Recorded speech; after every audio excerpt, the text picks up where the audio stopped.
Di bulan Desember tahun 2050, sebuah peristiwa kosmik mengguncang bumi. Sebuah supernova meledak sejauh 500.000 tahun cahaya dan mengakibatkan dampak ekstrim bagi planet ini. Badai es menyapu seluruh penjuru dunia. Suhu di berbagai wilayah anjlok drastis hingga mencapai minus 70 derajat Celcius. Salju turun terus-menerus selama lebih dari sebulan, menutup seluruh permukaan bumi dengan lapisan es yang tebal. Tragedi ini menyebabkan punahnya banyak spesies, termasuk sebagian besar umat manusia. Zhang Yi, yang bekerja di gudang penyimpanan milik jaringan supermarket terbesar di kota, berhasil tetap hidup di apartemennya selama lebih dari 1 bulan berkat persediaan makanan dan kebutuhan dasar yang ia kumpulkan sebelumnya. Suatu hari, Fang Yuqing, wanita yang telah lama ia kagumi, mendatanginya dan membujuknya membuka pintu. Namun, niatnya ternyata busuk. Fang Yuqing datang bersama sejumlah pria yang tak lain adalah para tetangganya. Mereka menyerang, merebut seluruh persediaan makanan, dan bahkan memutasi tubuh Zhang Yi demi bertahan hidup. Dalam keadaan sekarat dan dikhianati, Zhang Yi menanam tekad dalam hatinya. Ia akan membalas semuanya. Namun tiba-tiba, tanpa alasan yang bisa ia pahami, Zhang Yi terbangun kembali di tempat yang sama, seolah kematiannya tidak pernah terjadi.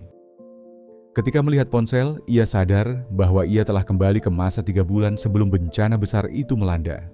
Merasa tak ingin mengulang nasib pahit, ia bersumpah tidak akan tertipu oleh Fang Yuqing lagi. Kini, ia akan mengambil kendali atas hidupnya dan membalas mereka yang telah menyakitinya. Dengan waktu terbatas, Zhang Yi mulai merancang strategi. Ia mulai mengumpulkan semua hal penting untuk bertahan hidup dan membangun tempat perlindungan. Saat sedang menyusun rencana, sebuah cahaya terang muncul di hadapannya. Ajaibnya, cahaya itu tidak melukainya. Sebaliknya, ia menyadari bahwa kini ia memiliki kekuatan khusus, kemampuan untuk menyimpan barang ke dalam sebuah ruang dimensi lain, persis seperti sistem penyimpanan dalam game online yang dulu sering ia mainkan. Ruang tersebut tak memiliki batas kapasitas. Dengan kekuatan ini, Zhang Yi memutuskan untuk menyimpan sebanyak mungkin makanan dan barang penting, seolah seluruh isi supermarket kini menjadi miliknya pribadi. Dengan begitu, ia tak perlu mengkhawatirkan kebutuhan hidup selama bertahun-tahun ke depan. Menyadari bahwa makanan enak akan menjadi barang langka setelah bencana, Zhang Yi memanjakan dirinya dengan makan di restoran kelas atas. Ia memesan berbagai hidangan mahal dan membayarnya dengan kartu kredit, karena ia tahu dalam waktu 3 bulan sistem dunia akan runtuh. Di restoran itulah, Fang Yuqing bersama temannya melihat Zhang Yi yang tampak sukses dan hidup mewah. Teman Fang Yuqing berkomentar bahwa Fang sangat beruntung karena Zhang Yi kini sukses. Meskipun dulunya sampah, kini akan melakukan segala cara demi dirinya. Dan sekarang Zhang Yi bukan lagi pria yang sama. Ia sudah berubah dan jauh lebih mapan. Saat itu, Zhang Yi menyadari bahwa mereka sedang mengamatinya. Fang Yuqing adalah wanita yang di masa lalu tampak manis dan tak berbahaya, namun ternyata menyimpan niat jahat. Ia tidak hanya mengkhianati Zhang Yi, tapi juga merampas segalanya darinya, bahkan memotong tangannya demi dijadikan makanan. Kini, satu-satunya hal yang ada di pikiran Zhang Yi adalah membalas semua perbuatannya. Namun untuk itu, ia harus bersabar hingga bencana musim dingin benar-benar datang. Zhang Yi pun menunjukkan kartu kreditnya kepada Fang Yuqing dan temannya, lalu mengajak mereka pergi berbelanja di supermarket. Keduanya dengan senang hati menyambut ajakannya, berharap bisa mengambil keuntungan. Ketika mereka menanyakan alasan di balik pembelian makanan dalam jumlah besar, Zhang Yi menjawab dengan tenang bahwa tak ada yang tahu kapan bencana akan melanda, dan lebih baik bersiap sejak dini. Kedua wanita itu mulai mengeluh karena menurut mereka, Zhang Yi tak membawa apapun saat berbelanja, dan mereka telah banyak membantunya. Kini, kata mereka, sudah sepatutnya Zhang Yi membalas kebaikan mereka dengan mentraktir makanan mewah seperti yang ia nikmati di restoran sebelumnya. Dalam hati, Zhang Yi hanya tertawa dingin karena ia tahu waktu pembalasan yang sesungguhnya akan datang. Dan saat itu, ia akan membalas dengan cara yang sangat berbeda. Saat hendak meninggalkan supermarket, seorang wanita tua bernama Bibi Lin bersama cucunya menghampiri Zhang Yi. Ia berkata bahwa Zhang Yi tidak akan mungkin bisa menghabiskan semua makanan itu sendirian dan memintanya untuk berbagi. Namun, saat sang cucu yang masih berusia 5 tahun mengambil sebungkus coklat dari keranjangnya, Zhang Yi langsung merebutnya kembali dan mengatakan bahwa semua itu hanya untuk dirinya sendiri. Anak itu pun mulai menangis kencang dan tantrum. Merasa terganggu, Zhang Yi menyuruh anak itu diam, yang justru membuat tangisannya makin menjadi. Bibi Lin pun marah, menyebut Zhang Yi sebagai orang dewasa tak tahu diri sebab mempermasalahkan anak kecil hanya karena sebatang coklat. Ia meminta coklat itu dan mengatakan akan membayarnya nanti. Tapi Zhang Yi langsung mengeluarkan kode QR dari ponselnya dan menegaskan bahwa jika Bibi Lin benar-benar ingin membelinya, ia bisa langsung mentransfer uangnya sekarang atau membelinya sendiri. Bibi Lin hanya bisa terdiam menahan amarah saat Zhang Yi pergi begitu saja dengan ekspresi dingin. Setelah kembali ke apartemennya, Fang Yuqing menggoda Zhang Yi dengan kedipan mata, lalu mengingatkan soal imbalan makan malam mewah karena mereka telah membantu membawakan belanjaan. Zhang Yi pura-pura setuju. Tapi begitu mereka keluar, ia langsung menutup pintu dengan keras. Setelah yakin keduanya pergi, Zhang Yi langsung menyimpan semua bahan makanan ke dalam ruang penyimpanan dimensinya untuk menguji apakah makanan tersebut bisa tetap segar dalam jangka waktu lama. Sekarang, Zhang Yi memiliki banyak hal penting yang harus ia kerjakan, termasuk membangun tempat perlindungan super kuat yang dilengkapi pemanas dan berbagai perangkat penting lainnya. Kalau memungkinkan, ia juga ingin mendapatkan senjata untuk melindungi diri. Masih ada waktu 3 bulan sebelum bencana musim dingin datang. Dalam kurun waktu itu, ia harus menjual aset-asetnya secepat mungkin dan mengubahnya menjadi persediaan sebanyak-banyaknya. Keesokan harinya, Zhang Yi memeriksa ruang penyimpanan dimensinya. Ia merasa lega karena semua makanan yang ia simpan tetap dalam kondisi segar seperti saat pertama kali dimasukkan. Namun, ia juga menyadari bahwa makhluk hidup tidak bisa ditaruh di dalam ruang itu. Setelah mengetahui batasan itu, Zhang Yi segera menelepon restoran paling terkenal di kota. Ia memesan ribuan paket makanan siap saji dan juga berbagai bahan makanan premium untuk dikirim ke apartemennya. Kepada pihak restoran, ia mengaku akan menggelar pesta besar-besaran, jadi membutuhkan suplai makanan dalam jumlah besar. Lalu, langkah selanjutnya adalah mencari dokumen kepemilikan apartemen. Setelah menemukannya, Zhang Yi langsung menuju bank untuk menggadaikan properti tersebut. Ia sadar bahwa setelah bencana datang, uang akan menjadi benda tak bernilai. Maka, sebelum semua itu terjadi, ia memutuskan mengambil pinjaman besar dengan jaminan apartemen miliknya. Dengan alibi melunasi semuanya sebelum 3 bulan berlalu. Pihak bank mengingatkan bahwa bunga pinjamannya sangat tinggi, tetapi Zhang Yi hanya tersenyum dan menggosokkan kedua tangannya, menunjukkan bahwa ia tidak peduli. Ia menyetujui pinjaman sebesar 13 juta yuan dan siap membayar kembali 20 juta dalam waktu 3 bulan. Jika gagal, ia akan kehilangan rumah dan segala asetnya. Setelah urusan bank selesai, Zhang Yi menuju kantor perusahaan keamanan paling terpercaya di kota. Di sana, seorang manajer menyambutnya dan menawarkan bantuan. Zhang Yi langsung menyampaikan bahwa ia ingin membangun tempat perlindungan yang tahan terhadap bencana ekstrim. Manajer tersebut menunjukkan beberapa desain rumah aman yang telah tersedia, tetapi tidak ada satupun yang memuaskan keinginan Zhang Yi. Ia menjelaskan secara detail bahwa rumah yang akan dibangun harus diperkuat dengan material khusus yang biasanya dipakai dalam industri penerbangan. Balkon harus memakai kaca anti peluru dan sistem sirkulasi udara harus dilengkapi filter canggih. Ia juga menuntut sistem kamera pengawas yang bisa memantau semua sudut ruangan tanpa ada satupun titik buta. Pintu utamanya harus sekuat pintu brankas bank. Sebagai tambahan, Zhang Yi juga meminta agar manajer mencarikan cara agar ia bisa memperoleh senjata sebagai bentuk perlindungan terakhir. Manajer proyek itu tampak terkejut saat mendengar permintaan renovasi dari Zhang Yi, terutama saat ia menyebut soal senjata. Meski hampir semua permintaan bisa dipenuhi, pihak manajer menjelaskan bahwa untuk urusan senjata, mereka tidak bisa membantu. Kini Zhang Yi menyimpulkan bahwa rumah barunya akan berubah menjadi markas pertahanan yang nyaris mustahil ditembus, dengan total biaya pembangunan mencapai 8 juta yuan. Setelah memberikan uang muka, Zhang Yi segera meminta mereka memulai proyek tersebut tanpa penundaan. Sementara itu, persiapan Zhang Yi yang begitu besar mulai menarik perhatian Fang Yuqing. Ia merasa penasaran dengan semua yang dilakukan Zhang Yi, lalu menghubunginya dengan alasan rindu dan ingin bertemu. Namun, Zhang Yi tak menggubris kata-katanya. Perlakuannya yang dingin membuat Fang Yuqing kesal. Tak lama, pembangunan benteng pertahanan milik Zhang Yi selesai. Seluruh lantai apartemen kini dilengkapi sistem kamera pengawas canggih. Zhang Yi merasa puas dengan hasilnya. Zhang Yi tahu ia tidak perlu membayar sisanya, karena sebentar lagi dunia akan jatuh dalam kekacauan total. Pengiriman terakhir yang datang adalah air bersih dalam jumlah besar. Itu diantar oleh Paman Yu, tetangganya yang dulu pernah bersikap baik padanya di kehidupan sebelumnya.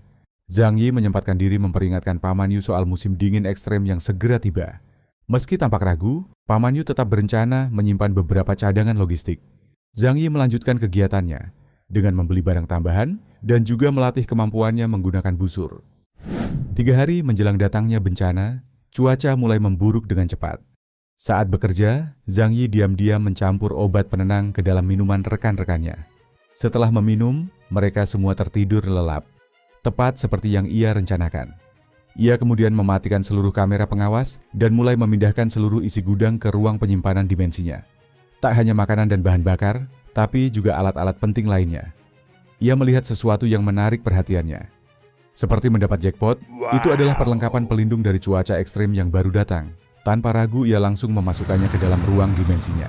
Untuk memperkuat alibinya, Zhang Yi juga meminum obat tidur dan merebahkan diri bersama rekan-rekannya, seolah-olah ia menjadi korban seperti yang lain. Sekitar 2 jam kemudian, ia dibangunkan oleh seorang rekan kerja yang panik. Gudang tempat mereka bekerja dilaporkan kosong total. Semua barang hilang tanpa jejak. Zhang Yi berpura-pura kebingungan dan terkejut, seolah tak tahu apa-apa tentang kejadian itu. Manajer perusahaan langsung menuduhnya terlibat dalam pencurian besar tersebut. Namun, Zhang Yi menyangkal dengan meyakinkan. Ia berdalih tak mungkin melakukan pencurian sebesar itu sendirian. Seluruh staf kemudian dibawa ke kantor polisi untuk menjalani pemeriksaan intensif. Meski diinterogasi satu persatu, pihak kepolisian tak menemukan petunjuk yang berarti. Mereka pun mengeluarkan peringatan keras agar tak ada yang meninggalkan kota sampai penyelidikan rampung. Dalam hati, Zhang Yi mencibir jangankan keluar kota, ia bahkan tak berniat meninggalkan apartemennya sedikit pun. Seketika, berita tentang lenyapnya seluruh stok logistik dalam waktu singkat segera menjadi sorotan nasional. Media ramai membahas, bagaimana mungkin suplai makanan untuk satu kota bisa raib tanpa jejak hanya dalam 3 jam. Di tengah kehebohan itu, salju pertama mulai turun, tanda bahwa musim dingin mematikan sudah di ambang pintu. Zhang Yi langsung kembali ke apartemen dan sadar waktunya hampir habis. 3 hari berselang, bencana itu benar-benar datang. Tanpa peringatan, bumi dilanda gelombang kehancuran dari efek ledakan supernova yang memicu pendinginan ekstrim secara global. Suhu turun drastis sepanjang malam. Dari balik jendela, Zhang Yi memandangi butiran salju yang jatuh perlahan dan tahu betul bahwa kali ini jalan cerita hidupnya takkan sama seperti sebelumnya. Seiring salju semakin tebal menyelimuti kota, suasana apartemen berubah tegang. Para penghuni mulai gelisah. Zhang Yi yang mengamati dari kejauhan, sadar bahwa bagi banyak orang, inilah mungkin kali terakhir mereka menyaksikan salju yang indah dalam hidup mereka. Badai ini tak seperti sebelumnya. Ia tahu banyak dari mereka takkan mampu bertahan. Pada hari kedua, tumpukan salju sudah menghalangi pintu masuk apartemen, dan tidak ada yang bisa keluar. Sementara yang lain menggigil meski alat pemanas dinyalakan. Zhang Yi justru menikmati hangatnya tempat tinggal yang sudah ia siapkan jauh-jauh hari. Ia tertidur nyenyak, hingga akhirnya terbangun oleh panggilan telepon dari seseorang yang bertanya soal kondisi terkini. Dengan nada datar, Zhang Yi menjawab seadanya lalu memutuskan sambungan tanpa memberi penjelasan apapun. Tak lama kemudian, Fang Yuqing dengan wajah tak tahu malu mengirim pesan. Ia meminta makanan pada Zhang Yi karena tahu pria itu memiliki stok melimpah dan dirinya tidak bisa kemana-mana. Sebagai balasan, Zhang Yi mengirimkan foto makan malam mewahnya, yaitu daging lezat dan minuman premium yang siap disantap. Fang Yuqing lalu merayu agar diizinkan makan bersama, namun Zhang Yi membalasnya dengan sindiran tajam. Ia menyuruh Fang Yuqing beli sendiri saja jika ia bisa, lalu mematikan ponselnya tanpa belas kasihan. Saat menikmati makanannya, Zhang Yi merasakan ada sesuatu yang tak biasa terjadi. Melalui sistem pengawasan rahasianya, Zhang Yi menyaksikan Tiang Lin, pengelola gedung yang sok bijak, berdiri di tengah kerumunan sambil menyampaikan pernyataan resmi. Dengan nada penuh keyakinan, ia mengimbau penghuni agar tidak panik. Katanya badai salju akan segera reda. Ia juga menegaskan larangan menimbun makanan dan mengancam akan melaporkan siapapun yang melanggarnya ke pihak berwajib. Melihat itu, Zhang Yi turun langsung ke tengah orang-orang. Dengan ekspresi tenang namun menusuk, ia melontarkan pertanyaan tajam kepada Tiang Lin. Apa kau benar-benar yakin badai akan berhenti? Pertanyaan itu menyulut keraguan di benak para penghuni lain. Seketika suasana jadi panas, warga mendesak agar mereka diizinkan menyiapkan cadangan makanan, atau Tiang Lin harus bertanggung jawab penuh bila terjadi hal buruk. Dengan gugup, Tiang Lin berkilah bahwa ia dan pihak pengelola sudah bekerja sama dengan pemerintah untuk menanggulangi situasi. Merasa terpojok, ia mencoba membalikkan keadaan dan menuduh Zhang Yi sebagai biang keributan. Tapi Zhang Yi tak menggubris. Ia hanya diam, berbalik, dan kembali ke apartemen super aman miliknya, jauh dari kekacauan yang mulai mengintensif. 7 hari berlalu. Salju semakin menumpuk, mengepung gedung dari semua sisi. Putus asa, Tiang Lin akhirnya memohon pada Zhang Yi untuk membantu membersihkan jalan masuk. Namun Zhang Yi menolak mentah-mentah, menyebutnya sebagai usaha sia-sia yang tak berguna. Penolakan itu menyulut amarah Tiang Lin. Ia berdalih bahwa permintaan tersebut berasal dari komite lingkungan dan harus dijalankan. Dengan nada menyindir, Zhang Yi menyarankan agar ia menghubungi Cheng Sen, si bos proyek bangunan, atau Su Hao, si konglomerat yang bisa menyewa tenaga kerja kapanpun ia mau. Dalam hati, Zhang Yi masih menyimpan amarah lama. Mereka adalah orang-orang yang pernah menghancurkannya dalam kehidupan sebelumnya. Merasa terhina, Tiang Lin akhirnya menulis pesan di grup penghuni dan menandai Cheng Sen serta Su Hao. Tanggapan mereka tidak sesuai harapan. Cheng Sen meledak marah di grup, sementara Su Hao tak peduli dan berdalih sibuk. Kesal dan merasa kehilangan kendali, Tiang Lin mulai menyalahkan Zhang Yi atas semua kekacauan. Frustrasi, Tiang Lin menelepon Zhang Yi secara langsung. Namun yang didapatnya adalah ancaman dingin. Zhang Yi menyatakan bahwa jika ia terus diganggu, maka Tiang Lin akan menerima konsekuensi mengerikan. Ancaman itu cukup untuk membuat Tiang Lin ketakutan dan bungkam. Namun, drama belum selesai. Beberapa saat kemudian, Cheng Sen muncul langsung di depan pintu apartemen Zhang Yi. Dengan suara lantang dan penuh kemarahan, ia mengecam Zhang Yi yang dianggap bertindak semena-mena. Ia mulai menghantam pintu dengan keras, melontarkan ancaman. Tapi Zhang Yi sudah siap. Ia mengambil busur dan membidik lubang kecil tersembunyi di balik pintunya. Satu anak panah melesat, tepat menghantam tulang kering Cheng Sen. Teriakan kesakitan menggema di lorong apartemen saat tubuh besar itu ambruk. Dari balik lubang intip, Zhang Yi hanya menyaksikan semuanya dalam diam. Penuh ketenangan, seperti sedang menonton tayangan ulang dari sejarah yang kini ia kendalikan.